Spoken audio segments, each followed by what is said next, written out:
Hello, everybody. I'm sitting outside in my comfortable environment. Due to the cold outside, the snow, the lack of room inside, this is where I'd rather be, is behind the wheel. But of course, can't do this while I'm driving. I've always had an interest in the untold histories, mysteries.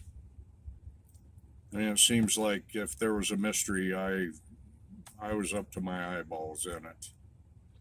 My mom and dad were amateur treasure hunters, I guess you would call them. I like to call them roadside treasure hunters. They usually followed up on stories that were handed down by my grandfather, um,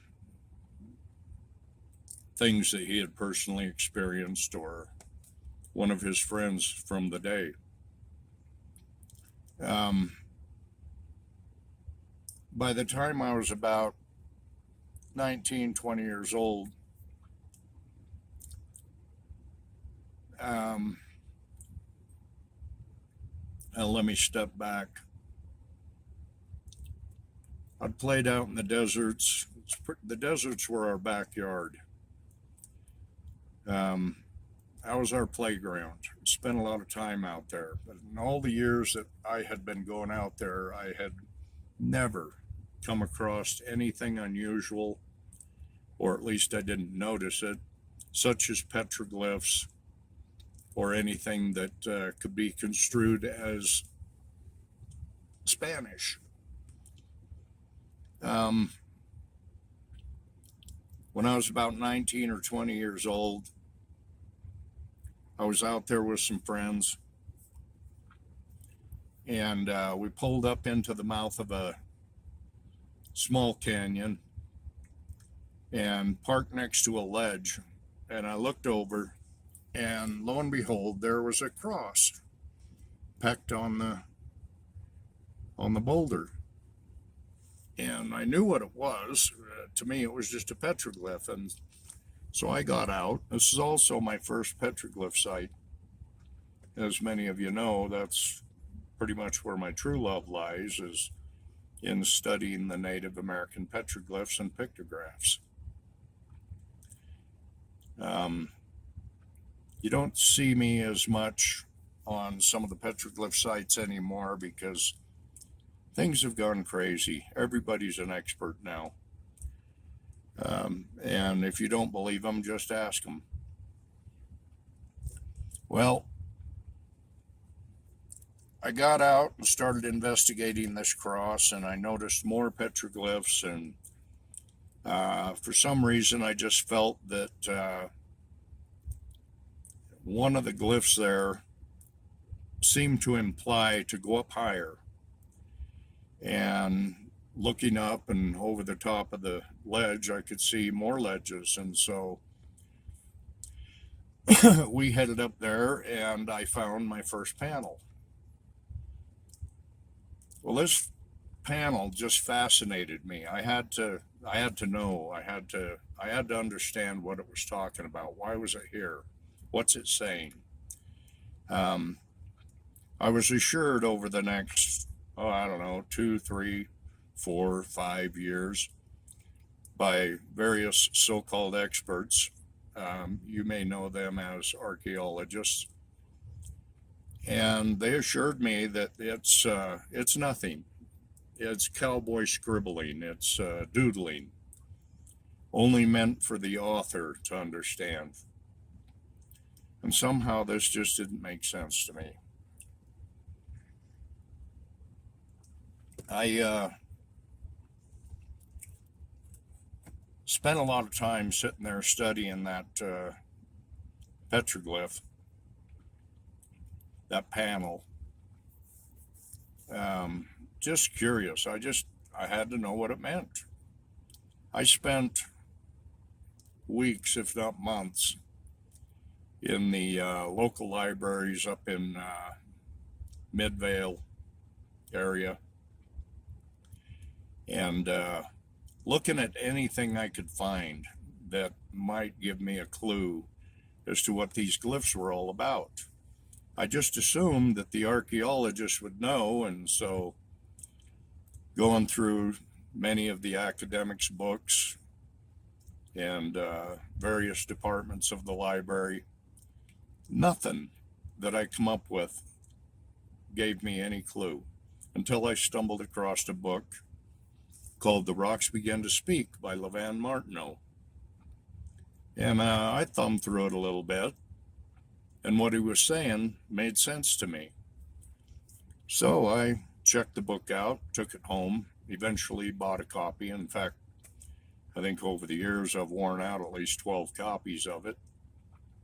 And I began to study what he was talking about. I was very careful not to let anything creep into it. For example, today we have people who, based upon what they see, if it looks like a bird, it's a bird. If it looks like the Princess Isis, it must be the Princess Isis. It didn't work for me.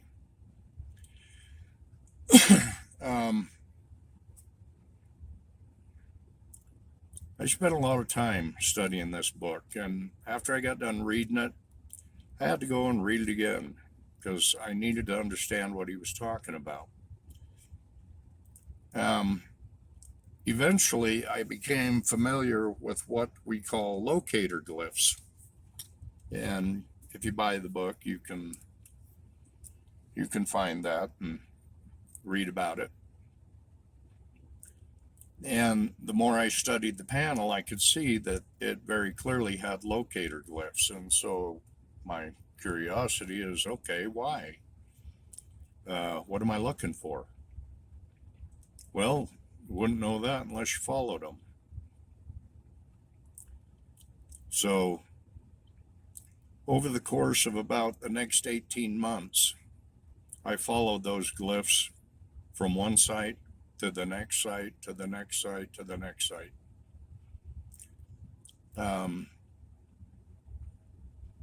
Everything seemed to be just as Levan said. I finally come across a set of glyphs. Well, first I had one of my friends out there with me, and I sent him up the hill while I went and checked another area, and he assured me there was no petroglyphs up there. So that was part of those 18 months, is assuming that he had thoroughly checked the area, so I didn't bother looking. Upon finding a certain small glyph, if what Levan was saying was true, there had to be some glyphs where I had sent my friend. And so I decided I best go look for myself, so I did.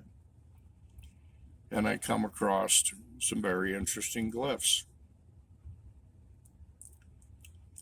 Studying these glyphs, I could see that one set was telling me what to look for. The other glyphs were telling me how to find it. Eventually, I found what I believe it was talking about. Many of the things you see out there, you can really do a stretch of the imagination. That didn't seem to be the case here. Everything was profound. I still go back to that site to this day. It's been at least 33 years, maybe longer. 43, I don't know. Don't much care. But anyway, based on what I see in these glyphs, the short of it is that there is a man-made object made specifically for holding something, and it's that something that keeps me going back. I want to know what that something is. I know it's nearby based upon the glyphs. It's got to be within 50 to 75 feet of the final glyph. But there's still so much I don't understand about the Native American glyphs. There's some panels you can walk up to and you know exactly what it means, and you just simply do what it says or catalog what it is that it says.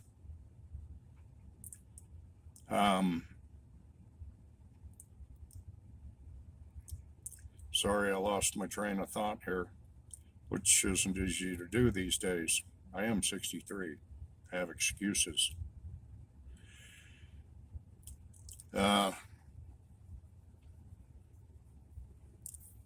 Can't count how many times I've been back to this site. I can't count how many holes we've dug there, and I'm tired of digging holes.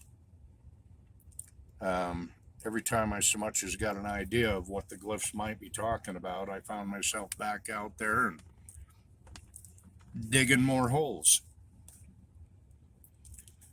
I dismantled a boulder out there that was a pretty damn big boulder. And I did it with a sledgehammer, a chisel, and a pry bar. I wish I hadn't.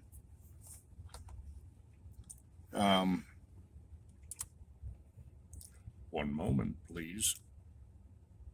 Here I am, 2023, and well over 30,000 photographs later. The Native American glyphs is very much my true love in this hobby of mine, if you want to call it that, in searching for the unknown. There are many things that has occurred throughout my life that forms the foundation as to why I enjoy this kind of thing and the principles that I use in discovering truths. Those of you that's familiar with my blog site, first and foremost, I want to say thank you. If you weren't there, I wouldn't be writing. I just have a need to share. Over the years, I've had a lot of people contact me concerning old Spanish treasure stories, Roman stories, various different mysteries, and not just here in the Americas, but around the world. Those of you that are familiar with my books, my articles, you know what I'm talking about. Before I end this video, I just want to do a quick insert.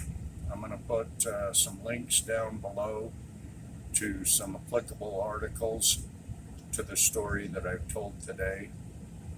And between those articles and the video that will come after this one, which will be tomorrow or the next day, will help you to understand why this first petroglyph discovery was so important to me, because it's a similar site.